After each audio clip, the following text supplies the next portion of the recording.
বন্ধুরা, ভালো আছো সবাই নিশ্চয়ই। আবার তোমাদের সামনে চলে এসেছি তোমাদের প্রিয় উপন্যাস নিয়ে। সামনে প্রেমিকা, পেছনে স্ত্রী। আজকে তার ৪৪তম পর্ব। তাহলে শুরু করছি। দুটোর যেটাই হোক, এখন কি করে সমাধান করব। এখন কত টাকা শর্ট পড়ছে আপনার? ৭০,০০০ টাকা। আপনি এক কাজ করুন, আপনি 50% দিন, আমি 50% দিচ্ছি। তাছাড়া আর কোনো পথ নেই এটা সমাধানের। না, ছেলেদের যদি একবার জিজ্ঞেস করা যেত ওদেরকে বেশি দেওয়া হয়েছে কিনা, তাহলে ভালো হতো নাকি? বেশি দিলে ওরাই ফেরত দিয়ে দিত। আমাদের ছেলেরা এমনই। আমি যেটা বলছি সেটা শুনুন। আমার ৩৫,০০০ টাকা দিলে আপনি কি সমস্যা থেকে মুক্তি পাবেন? কিন্তু আপনি টাকা দেবেন কেন? আপনি বিপদে পড়েছেন তাই। যে কেউ বিপদে পড়লে আমি সব রকমভাবেই তাকে সাহায্য করতে চেষ্টা করি। আপনার চলতে অসুবিধা হবে না তো? আমি একা মানুষ, এত টাকা আমার ব্যাংকে জমেই থাকে। তারপর থেকে বিশ্বাস করো, উনি ভগবানের মতো আমাকে দেখতে শুরু করলেন। যে কোনো সমস্যায় পড়লে সকলের আগে ডেকে পাঠাতেন। একদিন অফিসে না গেলে কেন আসেনি, অসুস্থ হয়েছে কিনা, পারলে আমার কোয়ার্টারে চলে যেতেন। তারপর কি হলো, একদিন প্রচন্ড বৃষ্টি পড়ছিল। অফিস ছুটির পর সকলেই যে যার মতো বাড়ি চলে গেছে। অফিসে আছে আমি, অফিস বয় আর ম্যাডাম। বেশ চিন্তিত ছিলেন তিনি। বাড়ি থেকে বারবার ফোন করছিল তার মেয়ে। আমি আমার ছাতা দিতে চাইলে উনি তা নিতে অস্বীকার করলেন, কারণ আমি ভিজে বাড়ি যাব তাই। শেষে অফিস বয়কে বললাম আমার ছাতাটা নিজের বলে দিয়ে দিতে। অফিস বয় রাত্রে অফিসেই থাকবে, ফলে ওই ছাতা নিয়ে ম্যাডাম বাড়ি চলে গেলেন। আর তুমি কিভাবে গেলে? বৃষ্টিতে ভিজতে ভিজতে। সেই তো আমাদের মতো ঘটনা ঘটে গেল। একদম আমি পড়ে গেলাম প্রচন্ড জ্বরে। ওই সময় কেমন হয় তুমি তো জানো। এই অভ্যাসটা কিন্তু প্রচন্ড খারাপ। তারপর কি হলো শোনো। জ্বরের জন্য সেদিন অফিসে যেতে পারলাম না। তুমি তো জানোই আমার ঘরে জ্বরের ওষুধ আর অ্যান্টিবায়োটিক সবসময় থাকে। সেগুলোতেও কাজ করলো না। অফিস ছুটির আগে ম্যাডাম এসে হাজির। আপনার যাতে অসুবিধা কিছু না হয় তাই আপনার ছাতা আমি নিলাম না, আর আপনি জ্বরে পড়ে গেলেন। বুঝতে পারলাম নন্তুদা ওনাকে কিছু বলেননি, তাই আমি চুপ করে গেলাম। উনি আমার কপালে হাত দিয়ে দেখেন জ্বর ১০৩-এর উপরে হবে। ব্যাস, ব্যস্ত হয়ে পড়লেন। সঙ্গে সঙ্গে গাড়ি ডেকে আমাকে নিয়ে চলেন ডাক্তারের কাছে। এত জ্বরেও তুমি ঘরে বসেছিলে? বসেছিলাম কে বলল?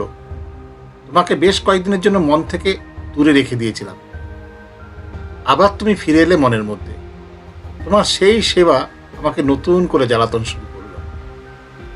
৩ দিন বিছানায় থাকার পর অফিসে গেলাম দুর্বল শরীর নিয়ে। গিয়ে শুনলাম সব জানাজানি হয়ে গেছে। আমি নন্তুদাকে ছাতাটা দিয়েছিলাম ম্যাডামকে দেবার জন্য। তার জন্য নন্তুদা প্রচন্ড বকা খেয়েছে ম্যাডামের কাছে।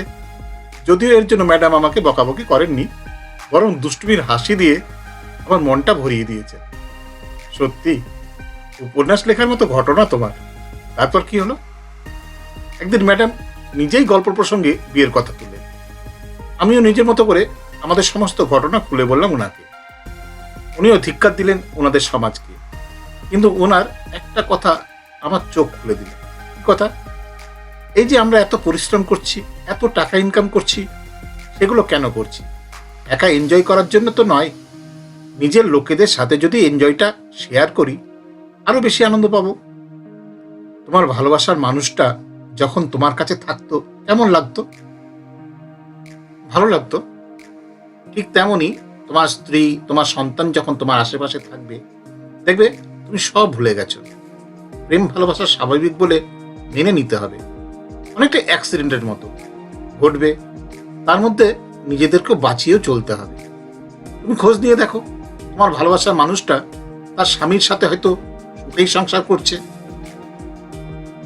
আর তুমি তার দুঃখে সন্ন্যাসী হয়ে যাবার পরিকল্পনা করছো। এটা পুরুষদের মানায় না, বিশ্বাস করো। তারপর আমার মনের পরিবর্তন এলো। সত্যি তো, এত টাকা নিয়ে আমি একা কি করব? সবকিছু ছেড়ে চাকরিটা করতে চেয়েছিলাম তো বিয়ে করবো বলে। সেই জায়গায় অতীতকে আঁকড়ে বিয়ে না করে আমি কোনো দিক থেকে লাভবান হতে পারবো? ম্যাডামের কথাতে ডিসিশন নিলাম বিয়ে করার। ম্যাডামের পরিচিত এক হিন্দু বন্ধুর দিদির মেয়ে এই সমাপ্তি। পছন্দ যে খুব একটা হয়েছিল তা বলবো না, তাই ঝুলিয়ে রেখেছিলাম বেশ কিছুদিন। কেন ঝুলিয়ে রেখেছিলে কেন? তোমার মুখটা ওর মধ্যে খুঁজে পাচ্ছিলাম না। হয়তো সুন্দরী, কিন্তু কিছুর যেন একটা অভাব পাচ্ছিলাম ওর মধ্যে। তাই আরো কিছু মেয়ে দেখার ইচ্ছা প্রকাশ করলাম। মেয়েও দেখালো আরো 4-5টা। সেগুলোও সমাপ্তির ধারের কাছেই নয়। ম্যাডাম বুঝতে পারলো আমার সমস্যাটা কোথায়, ডাক দিল ওনার চেম্বারে। কি ব্যাপার প্রদীপ্ত, তুমি কি সব মেয়ের মধ্যে নয়নকে খুঁজছো নাকি? ম্যাডাম আমার মনের ব্যাপারটা বুঝলো কেমন করে? আমার চুপচাপ থাকা দেখে উনি বললেন, প্রথম ভালোবাসার মানুষের মতো দ্বিতীয় একটাও তুমি পাবে না। সেটা যতই সুশ্রী হোক কিংবা বিশ্রী, মন থেকে তাকে ভুলে যাকে দেখতে যাচ্ছ তার ভালো মন্দ বিচার করো, দেখবে তোমার মেয়ে পছন্দ হয়ে যাবে। আর তা না হলে কোনোদিনও মেয়ে পছন্দ হবে না। কথাটা কতটা সত্যি তা বুঝলাম দ্বিতীয়বার সমাপ্তিকে দেখতে গিয়ে। মন থেকে তোমাকে ভুলে ও ত্রুটিগুলো খুঁজে কিছু পেলাম না, বিয়েতে রাজি হয়ে গেলাম। শুনলে তো আমার সব কথা, এবার বলো আমি কি কোনো ভুল করেছি? তুমি ভুল করেছো সেটা তো আমি তোমাকে একবারও বলিনি প্রদীপ্ত। সত্যি একটা মানুষের পক্ষে একা থাকা অসম্ভব, সেটা আমিও বুঝি। তবুও কেন আমি সবকিছু ভুলতে পারছি না বলো তো? স্বামীকে ছেড়ে এসেছে বুঝলাম, কিন্তু মাথায় সিঁদুর কেন তোমার? সমাজের কিছু স্বার্থপর মানুষের হাত থেকে বাঁচতে তোমার নামে আমি এই সিঁদুর মাথায় তুলে নিয়েছি। ভুল করেছো নয়ন, বড় ভুল করে ফেলেছো। জীবনটা এত ছোট নয় যে হাসতে খেলতে কেটে যাবে। এইভাবে তুমি বাঁচতে পারবে না।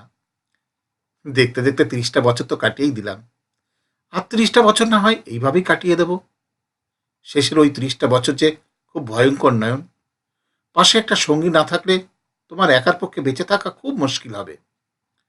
তাহলে তুমি আমাকে একটু সাহায্য করো। আমি আমি তোমাকে কি সাহায্য করতে পারি? একটা সন্তান। নয়ন, কি বলছো সব তুমি? জানো আমি সব বুঝে কথাগুলো বলছি, প্লিজ তুমি আমাকে সাহায্য করো। না নয়ন, এমন অন্যায় আবদার তুমি আমার কাছে করো না। তুমি তো জানো আমি কত দুর্বল চিত্তের মানুষ। তাহলে কেন বেঁচে থাকার স্বপ্ন দেখাচ্ছ আমাকে? আমি তোমার জন্য তোমার মনের মতো ছেলে খুঁজে এনে দেবো, যে তোমাকে আমার চেয়ে অনেক অনেক বেশি ভালোবাসবে। এক করুণ হাসি ছড়িয়ে যায় নয়নের সারা মুখ জুড়ে। এক হতাশা গ্রাস করে নয়নকে। অনেক ছেলেই তো এসেছিল আমাকে বিয়ে করতে, কিন্তু বিশ্বাস করো কাউকেই আমার গ্রহণ করতে ইচ্ছা করেনি। কেন জানি মনে হয়েছে তারা আসছে স্বার্থের জন্য। যখনই স্বার্থ ফুরিয়ে যাবে তারা আমাকে ছেড়ে সরে যাবে। তাদের কারোর মধ্যেই তোমাকে আমি খুঁজে পাইনি। প্রদীপ তো বুঝতে পারে না নয়নকে আর কি বলে সান্ত্বনা দেবে। সে তো আর পারবে না নয়নকে রক্ষিতা করে ঘরের বাইরে রেখে দিতে। কি হলো, কি ভাবছো এত? ভাবছো নয়ন এই অন্যায় আবদার করলো কিভাবে? তার উত্তরও তোমার কাছে আছে। এক বৃষ্টি বাদলের রাত্রে যখন তোমার কাছ থেকে আমি বাড়ি ফিরতে পারিনি, সেদিন তুমি সারা রাত আমাকে জড়িয়ে ধরে শুয়ে অনেক স্বপ্নের কথা শুনিয়েছিলে। তুমি বলেই হয়তো কোনো খারাপ সম্পর্কে লিপ্ত হওনি, কিন্তু মিথ্যা বলবো না, ইচ্ছা সেদিনও আমার হয়েছিল। কিন্তু সেদিন তোমার ইচ্ছার মর্যাদাই আমি দিয়েছিলাম, আজও আমি তোমার ইচ্ছার মর্যাদাই দেব। কিন্তু তুমি কেন ভাবছো না ওই সন্তান যখন তোমার কাছে জানতে চাইবে তার পিতার পরিচয়, কোথায় থেকে দেবে তুমি সেই পরিচয়? গাল ভরা মিথ্যা কথা বলে তার মন বোলাবে?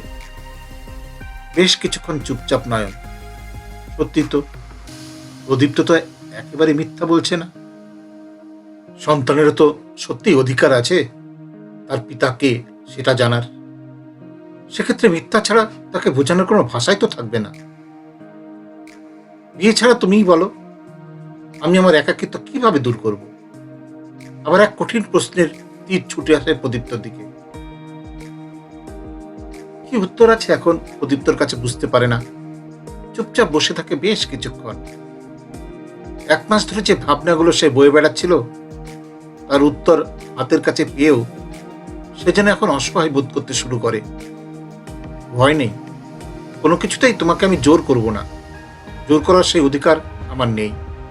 শুধু একটা অনুরোধ যদি করি, রাখবে আমার? বলো কি অনুরোধ? ভালো বন্ধু হয়ে থেকো আমার পাশে। বন্ধু হয়ে থাকতে আমার কোনো বাধা নেই নয়ন, কিন্তু তোমার এই একাকিত্বের যন্ত্রণা যে আমি সহ্য করতে পারবো না। এতদিন দেখা হয়নি, সেটা অন্যরকম ছিল। আজ দেখা হবার পর তোমার কষ্ট যে আমাকে বিঁধবে। বন্ধুরা, আজ তাহলে এখানেই শেষ করছি। এর পরের অংশ শোনাবো এর পরের পর্বে। কেমন?